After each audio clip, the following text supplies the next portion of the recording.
हर हर महादेव, जय महाकाल। आप सभी का मेरे चैनल धर्म और अध्यात्म में स्वागत है। तो चलिए हम आज की वीडियो में बात करेंगे कि दैवीय शक्तियाँ क्या होती हैं और हम कैसे पता लगाएं कि दैवीय शक्तियाँ हमारे आसपास हैं और हमारे ऊपर दैवीय शक्ति की कृपा है। तो दोस्तों, हम चाहे कितने ही आधुनिक हो जाएं, इस बात से इनकार नहीं कर सकते कि ब्रह्मांड में एक ऐसी दैवीय शक्ति है जो संपूर्ण ब्रह्मांड को चला रही है, जिसने ब्रह्मांड का संचालन किया है। लेकिन हम लोग यह पहचान नहीं पाते हैं, उस शक्ति की हमको पहचान नहीं है।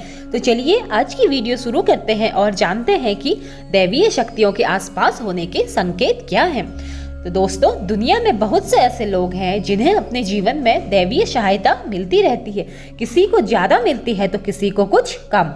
तो कुछ ऐसे भी होते हैं दैवीय शक्तियाँ जिनके माध्यम से कुछ अच्छा काम करवाती हैं, परंतु सवाल यह है कि आम आदमी इस बात को कैसे पहचाने कि दैवीय शक्तियाँ उसकी सहायक हैं और उसकी प्रार्थना का असर हो रहा है, उसकी पूजा का असर हो रहा है। अगर आप भी दैवीय शक्ति में विश्वास रखते हैं तो वीडियो में अंत तक बने रहिए और इनमें से अगर एक भी घटना आपके साथ घटित होती है तो कमेंट में अपना अनुभव अवश्य साझा करें। तो चलिए जानते हैं कौन सी ऐसी संकेत हैं और कौन सी ऐसी घटनाएं हैं जिनसे पता चलता है कि दैवीय शक्तियों की उपस्थिति है। नंबर 1, किसी की आवाज का सुनाई देना। जब आप कभी भी गहरी नींद में सोए हों और अचानक से आपको कोई आवाज सुनाई दे, लेकिन जब आप उठें तो आपको ऐसा लगे कि किसी ने आपको आवाज तो दी, आवाज काफी स्पष्ट हो, तो समझ जाइए कि वह एक दैवीय शक्ति है। ऐसे में आप उठें और हनुमान जी का ध्यान करें और उनको धन्यवाद करें।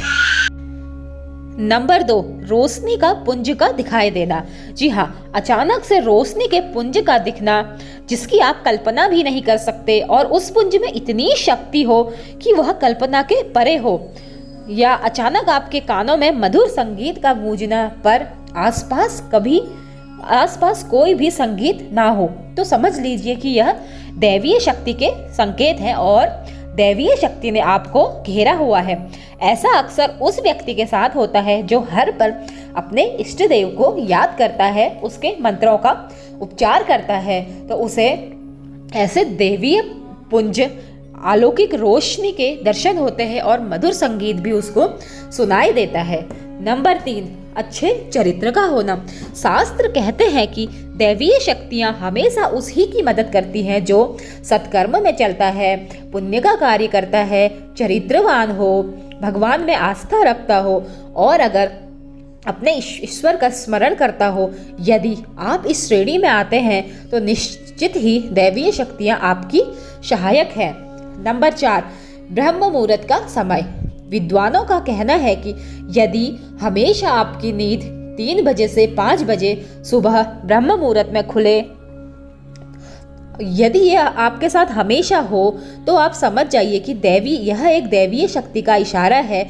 वह आपसे कुछ अच्छा करवाना चाहते हैं और आपकी सहायक है, क्योंकि ब्रह्म मुहूर्त का जो समय होता है वह देवताओं का समय होता है। तो इस मुहूर्त में अगर आपके साथ रोज यही हो कि रोज आपकी नींद खुल रही है, तो समझ लीजिए कि आप कोई साधारण व्यक्ति नहीं है, क्योंकि इस मुहूर्त में उन्हीं व्यक्तियों की नींद खुलती है जिनमें कुछ दैवीय शक्तियां होती हैं, यह भगवान का अंश होता है। तो नंबर 5, सपने में मंदिर का देखना। यदि आपको बार बार मंदिरों से जुड़े सपने आते हों या सपने में आपको देवताओं के दर्शन होते हों, शिवलिंग के दर्शन होते हों, सांप के दर्शन होते हों, किसी देवी के मंदिर के दर्शन होते हों, तो समझ जाए आप पर दैवीय शक्ति है, दैवीय शक्ति की आप पर कृपा है। नंबर 6, भाग्य से भी तेज होना। यदि आपको थोड़ी सी मेहनत करने पर भी उसका 100% परिणाम मिल जाता है, आपको अचानक से कहीं से धन लाभ हो जाए या मेहनत आप कम करें और उसका परिणाम आपको सर्वोत्तम मिले, तो भी समझ जाइए कि आप कोई साधारण व्यक्ति नहीं हैं। जो यह आपको परिणाम मिला है, आपकी मेहनत का जो फल मिला है, इसमें दैवीय शक्ति सहायक है, क्योंकि आपने मेहनत तो कम की लेकिन आपको इसका परिणाम जो अधिक मिला वह दैवीय शक्ति की सहायता से ही मिला है। तो समझ जाइए कि दैवीय शक्ति आप पर सहायक है, एक ऐसी अलौकिक शक्ति है जो आपके साथ है। नंबर 7, पहले से ही पूर्वाभास होना।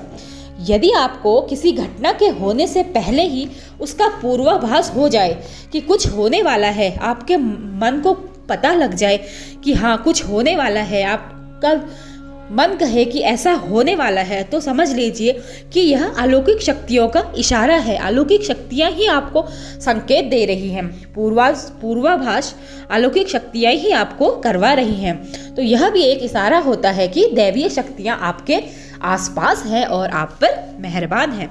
नंबर 8, अपने आसपास के वातावरण का सुगंधित महसूस होना। यदि आपको अपने आसपास सुगंध का महसूस हो, लेकिन वहाँ कोई अगरबत्ती, धूप या ऐसी सुगंधित वस्तुओं का कोई प्रयोग ना किया गया हो, लेकिन फिर भी आपको एक हल्की सी भीनी भीनी सी सुगंध महसूस हो, मोहक सी सुगंध महसूस हो, जो इससे पहले आपको कभी भी महसूस ना हुई हो, तो समझ लीजिए कि यह सुगंध दैवीय शक्ति की है और वह दैवीय शक्ति आपके आसपास है। या तो वह आपकी पूजा से प्रसन्न है, इसका संकेत यह है कि दैवीय शक्ति आपके आसपास है। नंबर 9, यदि हवा का झोंका आपको छूकर निकल जाए।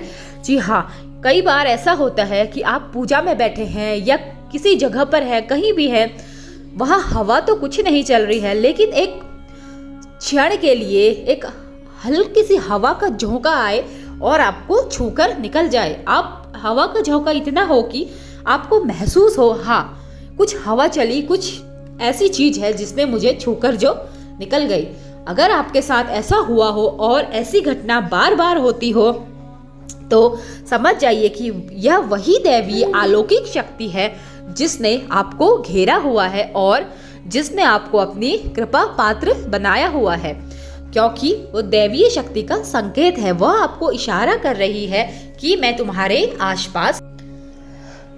तो दोस्तों, ये कुछ अद्भुत व अलौकिक संकेत हैं जो इस बात की तरफ इशारा करते हैं कि भगवान ने आपको चुना है और ईश्वर हमेशा आपके सहाय हैं और सदैव ही एक अलौकिक अद्भुत रहस्यमयी शक्ति आपके आसपास है जो हमेशा आपकी रक्षा करेगी। अगर ऐसे अनुभव आपके साथ होते हों तो आप सच में कोई साधारण व्यक्ति नहीं हैं, आप एक असाधारण प्रतिभा के धनी हैं। और अगर आपके साथ ऐसा होता है तो आप हमेशा सत्कर्म में चलिए, पुण्य कर्म करिए और उस ईश्वर का धन्यवाद कीजिए कि उसने आपको ऐसी अलौकिक शक्ति प्रदान की है, अपनी छत्र छाया में लिया है। तो चलिए, अगर आप लोगों के साथ भी इनमें से कोई भी एक घटना हुई हो या आप लोगों को कभी अपनी जीवन में ऐसा अनुभव हुआ हो तो आप कमेंट बॉक्स में अवश्य बताइएगा। तो चलिए, आज की वीडियो में यहीं तक, फिर मिलते हैं नई वीडियो में। ऐसे ही ज्ञानवर्धक वीडियो को देखने के लिए हमारे चैनल को सब्सक्राइब कीजिए, लाइक कीजिए। चलिए मिलते हैं नए वीडियो में, तब तक के लिए हर हर महादेव, जय महाकाल।